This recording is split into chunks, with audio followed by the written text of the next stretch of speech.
What's up, good people? Mark Holmes here, and as always, I want to say thank you all for watching, commenting, subscribing, and being part of the Joe Boo Sports Report. Without you guys, as well as you ladies, you know that this literally does not work. I'm on the road again. I just can't wait to get on the road again.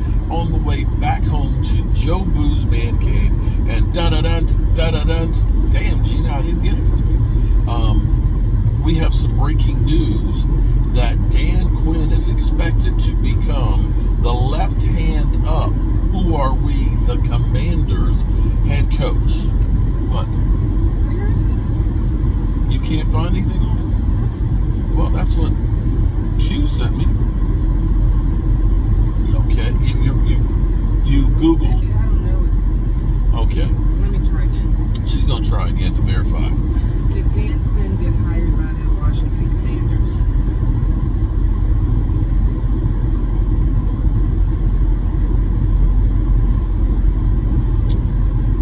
Okay, we're assuming that that's correct. I think it's by Adam Schefter was the report on it. Congratulations to the Commanders. You definitely have another defensive-minded coach who is, this is where my people are sending me. See, this is where my network is quicker than everything else. Yeah, because see, when I start getting a lot of text messages, that's what everybody's saying, hey, you need to get on this because it's happening. So now the question is if Dan Quinn is going to be the head coach, who is he taking with him? Is he taking Al Harris? Because Al Harris has already said, wherever you go, I'll be right there by your side if you need me. Even if he said if it's to Alaska, he'll go. Will Joe Witt also go? And is it really going to be Ron Rivera for the Dallas Cowboys next defensive coordinator? I hope. This is what I hope. Jerry Jones has got exactly what he wants, which is, of course, everybody talking about the Cowboys. Okay, he's got that. I would be happier if he got everybody talking about the Cowboys finally winning the Super Bowl. He gives you lip service. Now, I hope that they've really had in their mind a plan B, because the biggest problem, this is me, is the biggest problem for the Dallas Cowboys is they're reactive as opposed to proactive. Is that a correct way to put that? Yeah. Because instead of saying, let's plan for something that could happen, they wait for it to happen and then try and fix it. Case in point, we all know, we all love Tyron Smith. We all love him. He is incredible when he plays. But and I know, and maybe even she knows, too, right? Tyron Smith is always breaking down. Considering he was my guy back in the day. Our guy. He's still scared of Joe Boo. But he did get that big-ass contract 2 weeks after seeing Joe Boo. Just saying. But be that as it may, you have to say, yes, we're bringing back Tyron Smith, but we know that he's going to break down, so we're going to plan for it. Or you can say, Leighton Vander Esch, he's got a problem with his neck, and we don't have a whole lot of linebackers. Let's be proactive, and let's get some more linebackers on the roster. And so here we are. We've been dealing with this for several weeks. It's not like, Dan Quinn, it's a surprise that he is now going to be the head coach of the Commanders. He's done 7 interviews with 7 different teams. If you did not already make a plan, then you're screwed. You're basically sitting around, with musical chairs. There ain't no chairs left. And that's what they did with Mike McCarthy. Now, you can look at this and say, maybe Mike McCarthy actually has been a good coach for the Cowboys. Some people will say, fire that guy. But you've had 3 years of 12-5 without the Dallas Cowboys going all in like other teams. And for all those out there that say there's enough, if you have seen Tampa Bay go all in, getting a Tom Brady, getting a Gronk, getting a Ndamukong Suh, as well as others, on a good basis of a team. If you have not seen the Rams going out there and getting Jalen Ramsey, getting Matthew Stafford, getting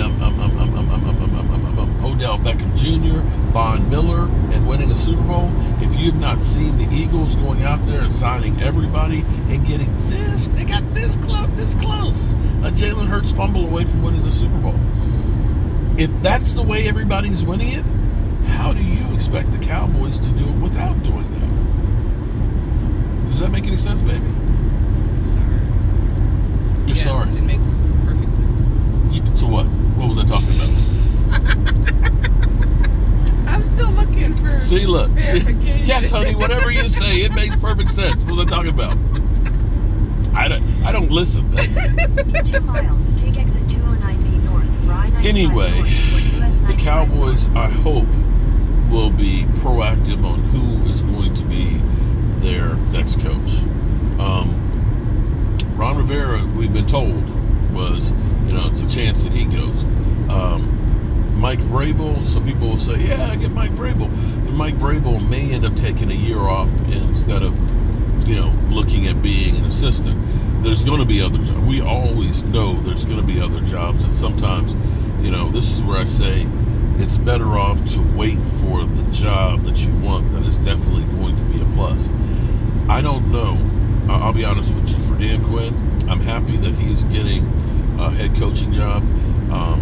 Regardless of what Cowboy fans think that, he sucks and all that, you guys have a short memory because you don't remember how bad this defense was in 2020. Fundamentals were terrible. The players we had just did not fit a system, and it didn't even seem like we had a system that anybody knew what was. And I will say that he did the most with the least. We did not go out there and fundamentally get a lot of great players. Take exit We just 209B didn't. north. For I-95 And you look at this and north, for say, US well, the 95 only north. big player you brought in was Stephon Gilmore. They took a bunch of journeymen, I think about, this is going to be funny. This is an old reference. But if you think about the old television show from when I was growing up, Take exit Battlestar 209B Galactica, it was like a ragtag fleet, okay? And that's basically what we had as the Dallas Cowboys defense. We ended up getting guys that were journeymen, guys that were, nobodies. There is nobody out there, with the exception of maybe Stephon Gilmore, that everybody got excited and said, oh my God, we got that guy. There really wasn't. We didn't go out there and get guys like a Hargrave and, some of the, Jalen Ramseys and things like that. We got nobodies and made them somebody. And that was because of Dan Quinn. Now, you can kill him for the fact that we sucked against the Green Bay Packers. But the fundamental flaws that we had on that defense, that we had been able to basically hide, finally came out. And those problems reared their head every time we played a team that could really dominate the line of scrimmage. So congratulations, Dan Quinn. And can't wait to see you guys on the football field. Peace.